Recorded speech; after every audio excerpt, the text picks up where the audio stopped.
Após a Revolução Russa de 1917, Lenin coloca em prática sua doutrina de expansão mundial do comunismo e, em 1920, estabelece as condições para a filiação ao Partido Comunista, entre elas a realização de amplas campanhas de agitação e propaganda nas organizações militares, principalmente no Exército.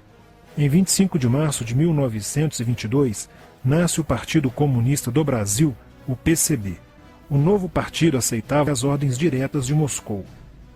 Em 1927, partindo da teoria à prática, o PCB criou uma frente única operária e iniciou um trabalho de infiltração nos quartéis, influenciando Luiz Carlos Prestes, capitão do Exército, a aderir ao comunismo, fato que se deu em março de 1931. Em abril de 1935, Prestes foi incumbido pela direção da Internacional Comunista de promover um levante armado no Brasil. O movimento tinha por objetivo derrubar o presidente Getúlio Vargas e tomar o poder. Liderados pela Aliança Nacional Libertadora, militares inclinados ao comunismo iniciaram a rebelião no dia 23 de novembro de 1935, dentro dos quartéis em várias partes do país. Mas devido à falta de organização dos ataques e à ausência do apoio popular, o exército derrotou os comunistas e evitou o golpe de Estado. Em seguida, Prestes é preso e perde a patente de capitão. Com o advento da Segunda Guerra Mundial e a invasão da Rússia pelos nazistas, a política exterior soviética muda e Stalin tenta ganhar o apoio das democracias ocidentais. O PCB redireciona sua política seguindo disciplinadamente a orientação de Moscou e apoia Getúlio Vargas. Após o final da Segunda Guerra Mundial, o PCB reinicia a agitação das massas populares e tenta desestabilizar o governo Dutra através de uma política conspirativa.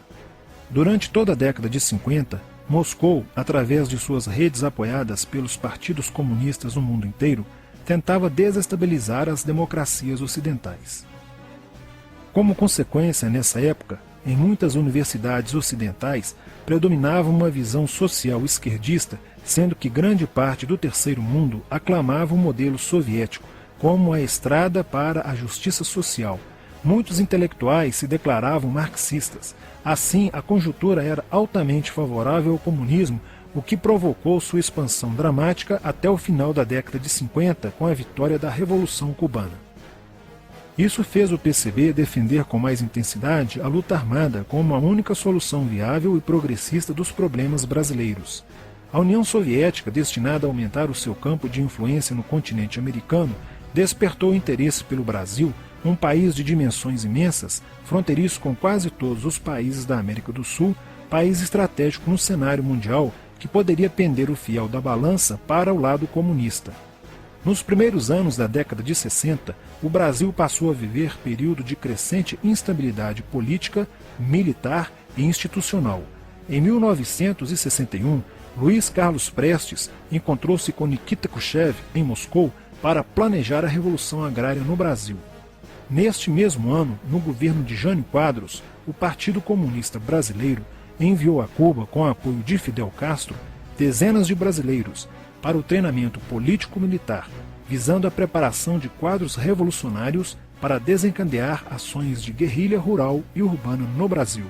Os chineses também colaboraram para a tentativa de implantação do comunismo no Brasil, recebendo na Academia Militar de Pequim, em 1962, um primeiro contingente de brasileiros, visando a formação de quadros guerrilheiros para o movimento que viria a ser implantado na região do Araguaia. No Nordeste do Brasil, Francisco Julião organizava as ligas camponesas, com militantes treinados em Cuba. O apoio cubano concretizou-se no fornecimento de armas e dinheiro, além da compra de fazendas em Goiás, Acre, Bahia e Pernambuco, para funcionar como campos de treinamento. No dia 4 de dezembro de 1962, o jornal O Estado de São Paulo noticiou a descoberta e o desbaratamento de um campo de treinamento de guerrilha no estado de Goiás, em uma das 3 fazendas pertencentes às ligas camponesas. Enquanto isso, Goulart governava o país de uma forma pendular.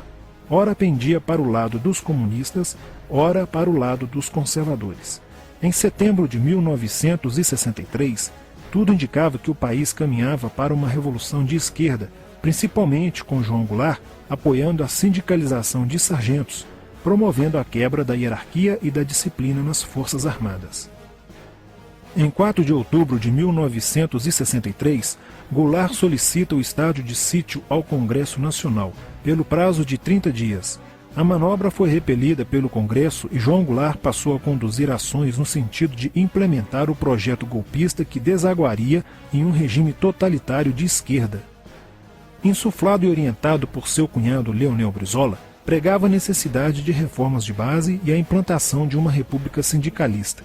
Controlando o aparelho sindical, o governo promovia o grevismo, a anarquia e o caos. O país passou a viver dias de intranquilidade, estagnação econômica e inflação descontrolada. Em meio à crescente radicalização do ambiente político, Leonel Brizola era a liderança que unificou as esquerdas na frente de mobilização popular, criando o grupo dos 11 companheiros para tomar o poder pela luta armada. Segundo Brizola, o grupo dos 11 seria a vanguarda avançada do movimento revolucionário, a exemplo da Guarda Vermelha da Revolução Socialista de 1917 na União Soviética. Alheio às críticas que lhe endereçavam militares e oposição civil, João Goulart e o PCB mantinham entendimentos constantes. No dia 13 de março de 1964, um comício realizado na Praça Central do Brasil, no Rio de Janeiro, ficou conhecido como a Comissão das Reformas. Mais de 100 mil pessoas participaram, pedindo a legalização do PCB e a entrega de armas ao povo para a luta armada. No palanque estavam João Goulart, Miguel Arraes e Leonel Brizola. No dia 19 de março aconteceu a primeira Marcha da Família com Deus pela Liberdade, que reuniu 800 mil pessoas em oposição ao comício do dia 13, em demonstração do descontentamento de grande parte da população com os rumos que tomava a situação nacional, principalmente devido à impressionante demonstração de força, o tom radical dos discursos de Arraes e Brizola e a profusão de cartazes com a foice e o martelo. Em 20 de março, apoiados por Brizola e pela CGT, a Associação dos Marinheiros e Fuzileiros Navais do Brasil reuniu-se declarando um motim, dando origem a vários outros movimentos rebeldes no interior das Forças Armadas. Realizou-se em Niterói, na sede do Sindicato dos Operários Navais, um congresso continental de solidariedade a Cuba, com a participação de delegações latino-americanas. Luiz Carlos Prestes manifestou o desejo de que o Brasil fosse a primeira nação da América do Sul a seguir o exemplo de Cuba, se tornando uma nação comunista. Na véspera de 30 de março de 1964, João Goulart, ignorando o pedido de assessores e do seu líder na Câmara, Tancredo Neves, compareceu à sede do Automóvel Clube para uma homenagem da Associação dos Sargentos da Polícia Militar. No seu discurso, Goulart defendeu a mudança na Constituição para que pudesse concorrer às eleições presidenciais de 1965, desagradando a Carlos Lacerda, Magalhães Pinto e Juscelino Kubitschek, pré-candidatos à presidência da República. O golpe da esquerda já estava preparado para 1º de maio de 1964, caso o Congresso Nacional não aprovasse as mudanças. A imprensa brasileira, bem como importantes setores da Igreja Católica, do meio empresarial e a maior parte do Congresso Nacional exigiam ações das Forças Armadas para conterem os comunistas no Brasil. Ao final de março, jornais como o Globo, Jornal do Brasil, Correio da Manhã e Diário de Notícias pregaram abertamente a deposição do presidente João Goulart. Nos bastidores dos acontecimentos, os serviços secretos dos Estados Unidos e da União Soviética trabalhavam intensamente, tentando cada um fazer a balança pender para o seu lado, não medindo esforços para levarem o Brasil a uma guerra civil. O general Olímpio Mourão Filho resolveu partir com suas tropas sediadas no estado de Minas Gerais para o Rio de Janeiro. O general Castelo Branco, ao saber disso, telefonou para Magalhães Pinto, governador de Minas Gerais, com o intuito de segurar o levante. O governador mineiro argumentou que, uma vez iniciada a revolução, seria um erro parar, pois alertaria as forças fiéis a Goulart, podendo agravar a situação. A falta de reação do governo Goulart e dos grupos que lhe davam apoio foi notável. Não se conseguiu articular uma reação armada por parte da esquerda. Também fracassou uma greve geral proposta pelo Comando Geral dos Trabalhadores, em apoio ao governo.